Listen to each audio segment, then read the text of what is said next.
Buenas Buenas tardes. tardes. Arias, Presente. Arjón, Presente. Ávila, Presente. Vándala, Presente, doctor. Castellanos, Presente. de la Cruz, Presente. García, Presente. García Rodríguez, Presente. Gutiérrez, Presente. Ibarra. Presente. Gracias. La Fuente, Carla, Macías, Presente. Martínez, Presente. Presente. Obregón, Presente. Ontiveros, Presente. Pacheco, Presente. Polanco, Presente. Rodríguez, Presente.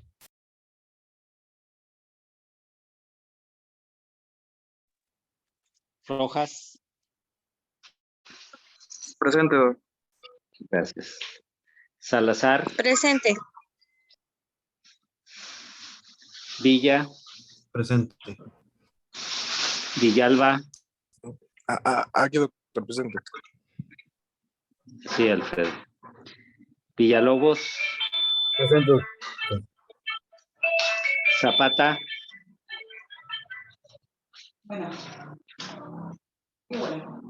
Adrián, Doctor Zapata se va a estar ausente porque se encuentra un poco mal de salud. Ya después Ok. le darán justificante, doctor. Muy bien. Gracias, doctora. Tavares.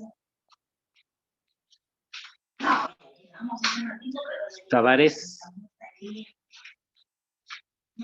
Tavares y La Fuente. Están pendientes. Muy bien, si empezamos la presentación.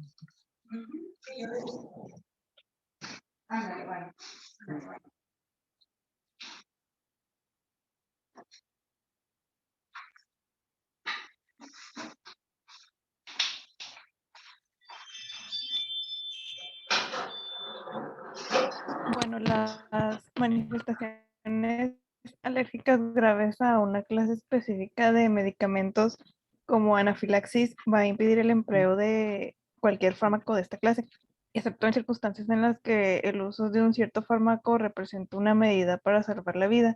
Y en algunos centros se lleva a cabo pruebas intradérmicas en los pacientes y se utiliza una solución diluida de un antibiótico particular para determinar si se presentaría una reacción alérgica grave con la administración parenteral.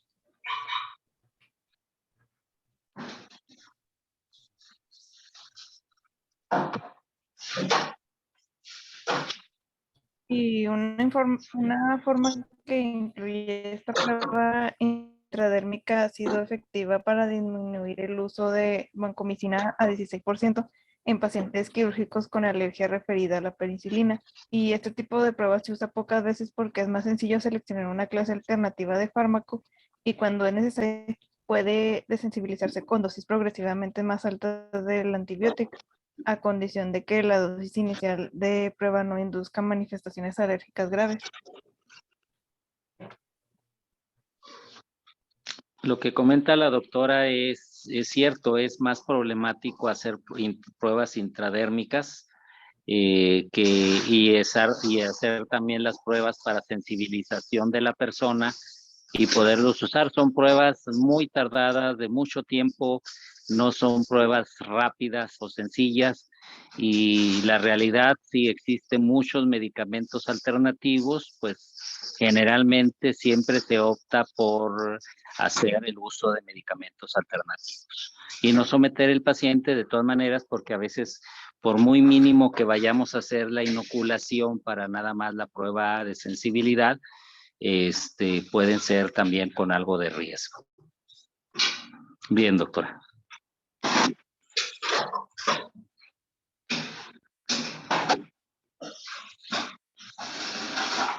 Bueno, también el abuso de antibióticos en pacientes ambulatorios y hospitalizados se va a acompañar de efectos económicos cuantiosos por los cuidados de la salud y reacciones adversas secundarias a toxicidad del fármaco y alergias, como también ocurrencias de nuevas infecciones como colitis por Clostridium y desarrollo de resistencia múltiple de fármacos entre patógenos intrahospitalarios.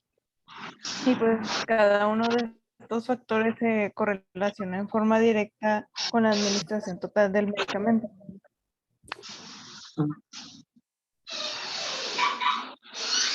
Y el clínico responsable va a limitar la profilaxis al periodo del procedimiento quirúrgico y no la va a convertir en un tratamiento empírico, excepto bajo condiciones bien definidas. También se va a establecer la duración de la antibiótico-terapia desde el inicio y va a suprimir la administración del antibiótico cuando las pruebas clínicas y microbiológicas no apoyan la presencia de una infección y restringe la terapia a un curso corto en todos los casos posibles. También no se ha demostrado que el tratamiento de largo plazo con drenajes y sondas sea provechoso.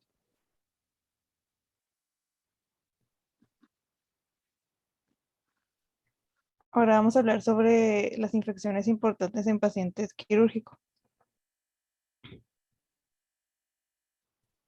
Bueno, en las infecciones del sitio quirúrgico se va a tratar de infecciones de tejidos, órganos o espacios expuestos por los cirujanos durante la ejecución de un procedimiento de invasión. Se clasifican en infecciones incisionales y de órgano-espacio, y las primeras se subclasifican además en la categoría superficial, limitada a piel y tejido subcutáneo y profunda.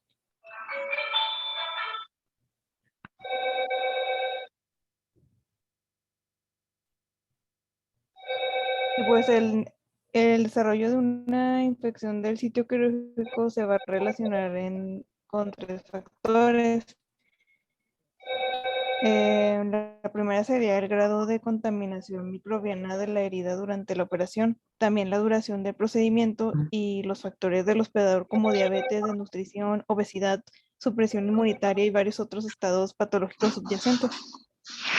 Aquí en esta triada de las infecciones del sitio quirúrgico vemos factores dependientes del microbio, que es el grado de contaminación o la cantidad de bacterias. Ya habíamos dicho que el número de inóculo de las bacterias va a ser un factor determinante. La duración del procedimiento son factores relacionados con la cirugía y los factores del huésped, que están condicionados aquí por desnutrición, inmunodepresión. Son los tres factores que de hecho intervienen en los riesgos quirúrgicos de un paciente.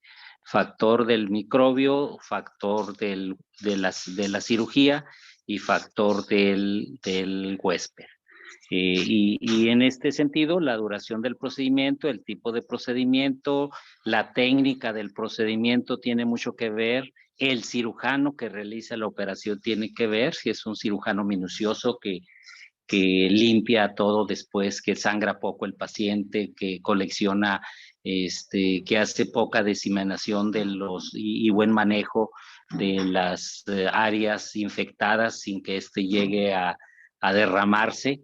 Entonces tiene que ver mucho la técnica y la habilidad del cirujano. Entonces también son factores que están relacionados con este problema de infección.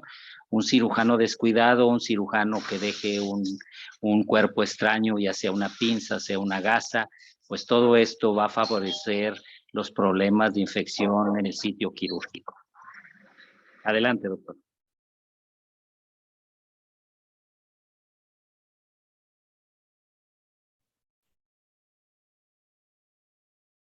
Bueno, en esta tabla se observa la lista de los factores de riesgo de desarrollar una infección del sitio quirúrgico, que pues en los factores del paciente sería la edad avanzada, la inmunodepresión, la obesidad, la diabetes, insuficiencia renal, vasculopatía periférica, anemia, radiación, dermatosis crónica y estado de portador.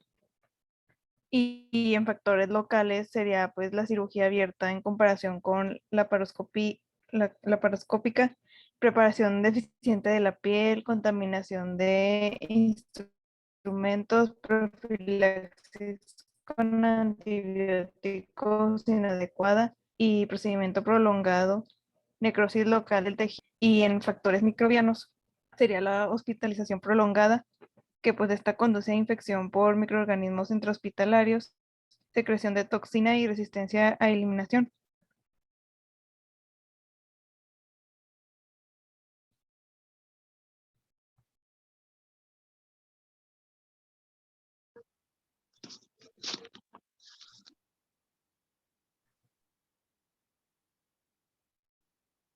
Y en este otro cuadro se vería la clasificación de las heridas que se clasificar en base a la respuesta de manejo de la carga bacteriana durante la intervención, que pues viene la clase de herida que la limpia en ejemplos de casos sería reparación de hernia, biopsia mamaria, y en índices de infección esperado sería del 1% al 2%. En limpia contaminada, que pues en ejemplo de caso sería colicectomía, cirugía electiva, tubo digestivo, pues su índice de infección esperado sería del 2.1 a 9.5%.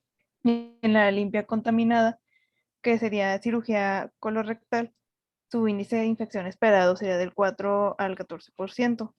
Y en la contaminada, que pues sería traumatismo abdominal penetrante, lesión grande de tejido, enterotomía durante la obstrucción intestinal, su índice de infección sería de 3.4 a 13.2%. Y en la clase de herida sucia, en su ejemplo de caso sería diverticulitis perforada e infecciones necrosantes del tejido blando al 12.8%.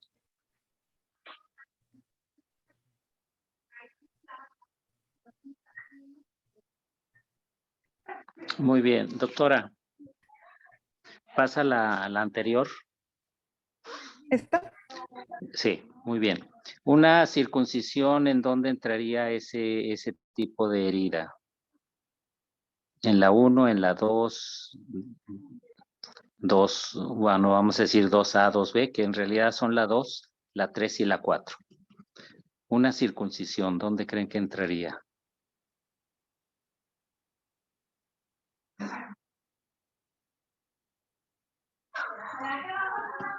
De acuerdo a esta tabla que están viendo ustedes, una circuncisión, ¿dónde entraría?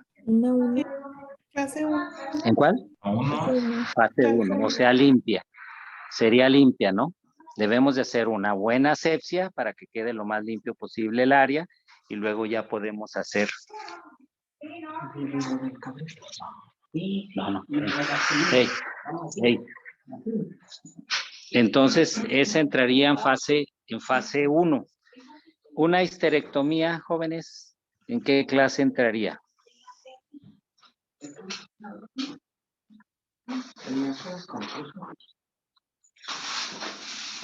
¿En qué clase entraría una histerectomía?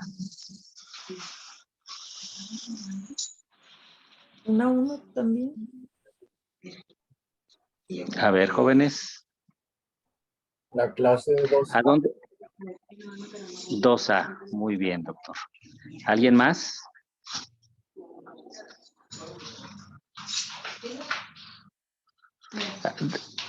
¿En qué da continuidad del útero? Jóvenes. El cuello del útero, ¿a qué da continuidad?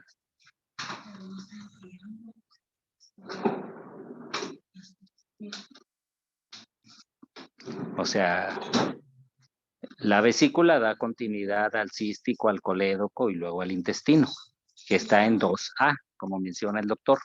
¿El útero a qué estructura se...? A la vagina. A la vagina, exacto, a la vagina. Y ustedes saben que la vagina puede estar fácilmente colonizada, ¿sí? Incluso hay vaginitis crónicas, hay flujo transvaginal a veces purulento. Entonces, ¿en qué clase entraría quitar la histerectomía? Porque acuérdense que las infecciones, comentamos, puede ser por vía hematógena, por vía linfática y por vía de continuidad o ascendente. Entonces ahí sería una alta probabilidad de infección. Estaríamos hablando de una clase 2B, más o menos igual que la cirugía colorectal. El colorectal por la gran colonización de bacterias. Por ejemplo, una operación en la vejiga. La circuncisión, acuérdense que es pura piel, ¿eh? No es tanto por el sistema urinario.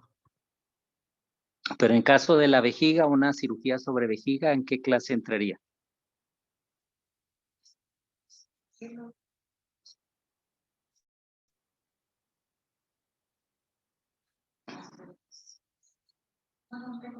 ¿2B también? 2B también, exactamente, exactamente. En el caso de una apendicitis con un absceso apendicular, en donde podemos quitar el apéndice y todo el absceso junto en ese órgano, ¿en qué clase caería?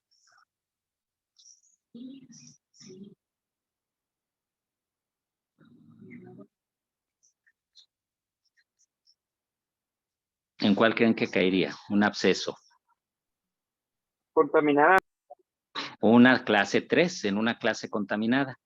Y si esa misma apéndice ya cuando abrimos tenemos el olor de la pus ya de una semana del paciente con el cuadro apendicular, con el apéndice, ese mismo absceso ya reventado, con todo el material purulento ahí en la cavidad pélvica, ¿en qué clase entraría? 4. Sucia. En la clase sucia, exacto.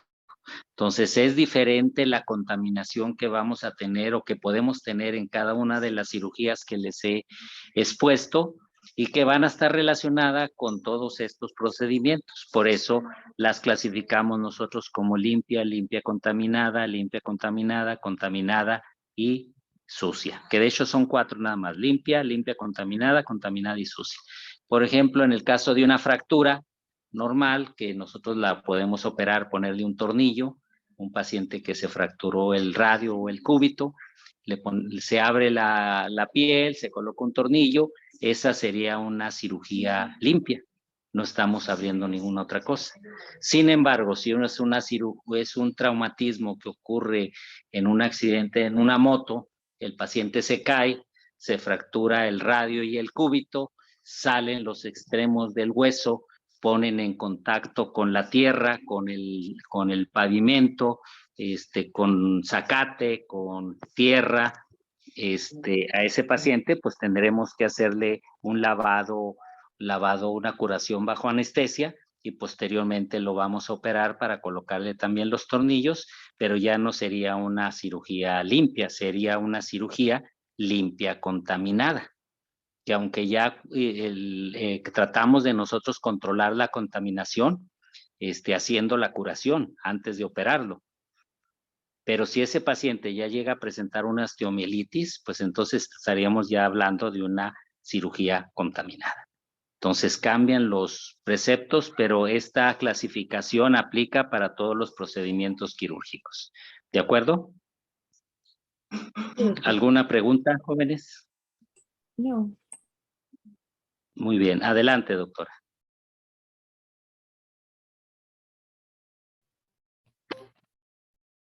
Bueno, en las infecciones del sitio quirúrgico se van a acompañar de una gran morbilidad y en ocasiones mortalidad, además de costos elevados por cuidados de la salud, molestias e insatisfacción del paciente. Y el uso de los antibióticos profilácticos puede ser útil para reducir la incidencia de las tasas de infecciones del sitio quirúrgico durante ciertos tipos de procedimientos. Y siguen las controversias sobre la utilidad de los antibióticos profilácticos para reducir el índice de infección de heridas posteriores a operaciones limpias, y estos fármacos no deben emplearse en forma sistemática. Dadas las consecuencias tal vez lamentables de la infección de la herida, después de una intervención limpia en la que se implantó un material protésico en el tejido, los pacientes sometidos a estos procedimientos deben recibir una sola dosis preoperatoria aislada de un antibiótico.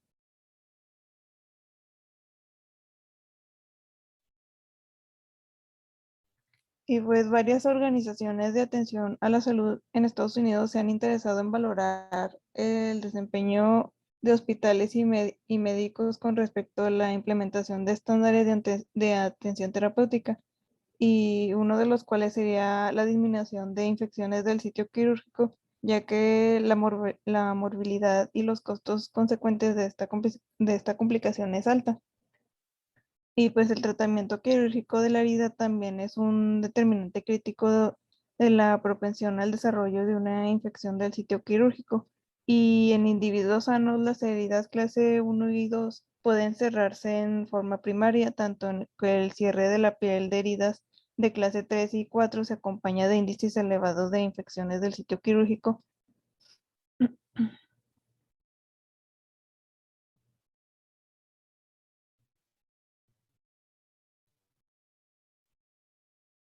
Y varios estudios recientes en pacientes que se someten a varios tipos de intervención quirúrgica van a describir un riesgo mayor de infecciones del sitio quirúrgico en sujetos con hiperglucemia.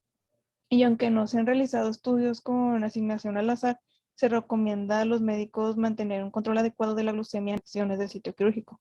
También se han estudiado los efectos respectivos de la temperatura corporal y la concentración de oxígeno inhalado durante la intervención quirúrgica en las tasas de infecciones del sitio quirúrgico, y tanto la hipotermia como la hipoxia durante la intervención quirúrgica se relaciona con tasas más altas de infecciones del sitio quirúrgico.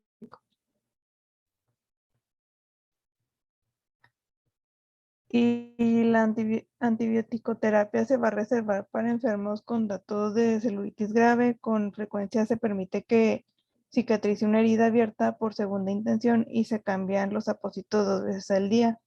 Aún no se comprueba el uso de antibióticos y antisépticos tópicos para mejorar la cicatrización de la herida, aunque estudios indican su posible utilidad en heridas complejas que no cicatrizan con las medidas habituales.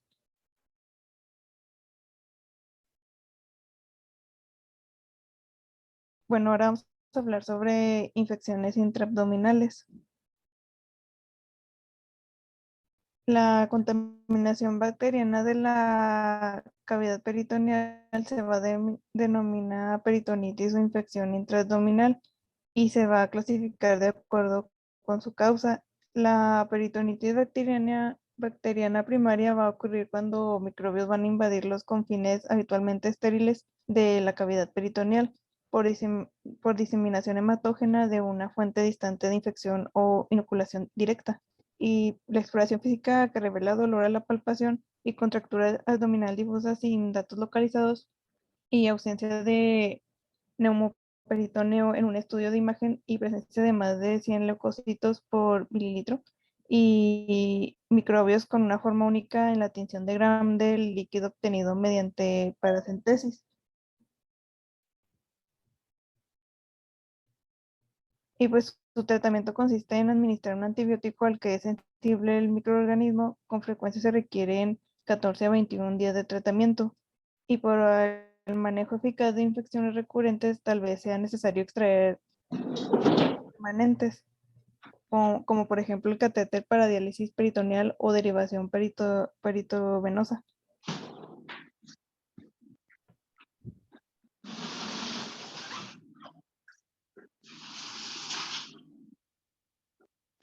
Y la peritonitis bacteriana secundaria va a ser consecutiva a una contaminación de la cavidad peritoneal por perforación, inflamación e infección grave de un órgano intraabdominal. Y pues el tratamiento efectivo va a requerir controlar el origen para resecar o reparar el órgano afectado y derivamiento de tejido necrótico infectado y con restos, y administración de antibióticos dirigidos contra aerobios y anaerobios.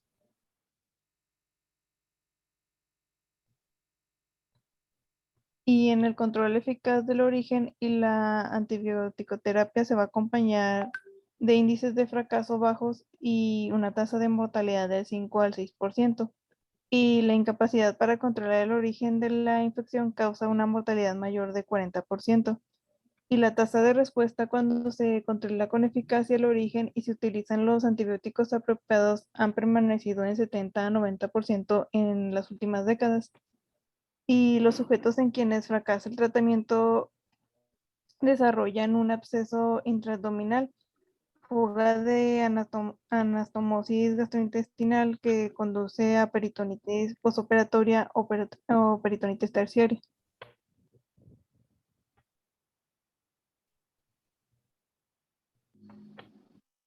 Antes, la presencia de un absceso intraabdominal exigía una nueva exploración quirúrgica y drenaje, y hoy en día la inmensa mayoría de estos abscesos se diagnostica con efectividad mediante técnicas de imagen de tomografía computarizada del abdomen y se drena por vía percutánea.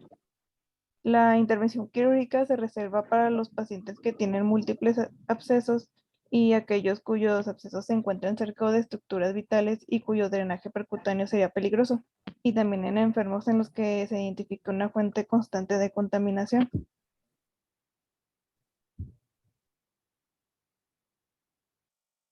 También va a parecer razonable un curso corto de 3 a 7 días de antibióticos con actividad aerobia y anaerobia, y casi todos los cirujanos dejan el catéter para drenaje in situ hasta que sea evidente que se ha presentado el colapso de la cavidad, y el gasto es menor de 10 a 20 mililitros por día y no hay pruebas de una fuente constante de contaminación y hay mejoramiento del estado clínico del paciente.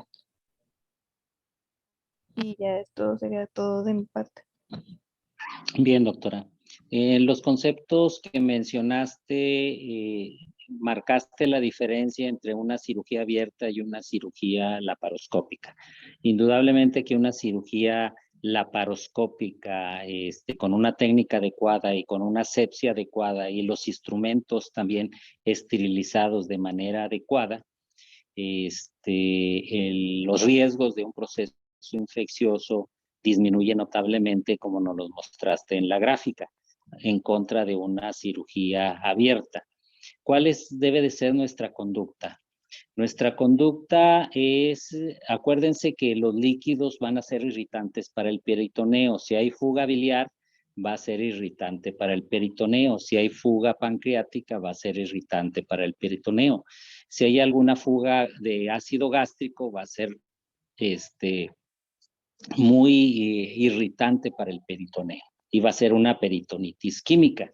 Pero al transcurso de los días hablamos de las infecciones por sangre, por hematógena, linfática o continuidad. Esta peritonitis química se va a infectar y nos va a dar una peritonitis infecciosa. ¿Cuál es la conducta en el caso de los cirujanos al momento de realizar una cirugía? Si yo tengo dudas de que la hemostasia no fue completa, si tengo dudas de que pudo haber habido un conducto aberrante en el caso de la vesícula, que drenó un poco de bilis en la pared de la vesícula con el hígado, o que haya tenido dudas en la ligadura del cístico, entonces lo indicado es dejar un Penrose para así yo darme cuenta si va a haber, si hay drenaje de sangre, si hay drenaje hemático o si es puro drenaje peritoneal. Acuérdese que la cavidad peritoneal constantemente se está renovando con líquido peritoneal seroso y ese puede salir los primeros días. Entonces yo me doy cuenta si hubo alguna fuga que amerite volver a operar o hacer algún otro procedimiento. Si yo creo que la cirugía se realizó sin ningún problema, yo no voy a dejar drenajes. No vas a dejar Penrose, no vas a dejar drenaje. Si se hace una apendicectomía y también creo que se lavó bien, no se quedó, no se derramó el pus, no se hubo tanto sangrado, no dejo ningún Penrose. Pero si hay estructuras ahí infectadas, necrosis del mesenterio, donde está o del apéndice epiploica que tenga ahí el apéndice, entonces si la veo de ciertas características de necrosis, pues voy a dejar un Penrose para saber que no vaya a haber por ahí una disencia o una fuga. Pero si no hay nada de eso, yo no dejo drenajes. Entonces, esas son las conductas que en un momento dado van a evaluar los cirujanos sobre la posibilidad o no posibilidad de dejar un drenaje. El drenaje nada más sería una medida precautoria y también de que llegara a juntar alguna colección, por ahí sale y ya no hay ningún problema. Pero si no dejamos el drenaje y se acumula una cantidad, entonces, ¿qué opciones nos quedan? Lo que comentó ahorita la doctora. Una punción, si es que está accesible y no está en órganos vitales, una punción para extraer ese líquido que se coleccionó ahí. Y si no, forzosamente vamos a tener que volver a operar para limpiar esa cantidad de líquido que se está coleccionando en esa superficie. Entonces, todos esos son decisiones de acuerdo a lo que aquí nos ha comentado la doctora en los casos de estos tipos de problemas y de infecciones a los cuales nos vamos a tener que enfrentar los médicos en las diferentes patologías que puedan presentarse. Entonces, el uso de antibióticos, también ya lo mencionamos, debe ser un antibiótico de preferencia a los gérmenes que están más en contacto con esa área y a los gérmenes potenciales que pueden causar la infección, y eso va a depender qué tipo de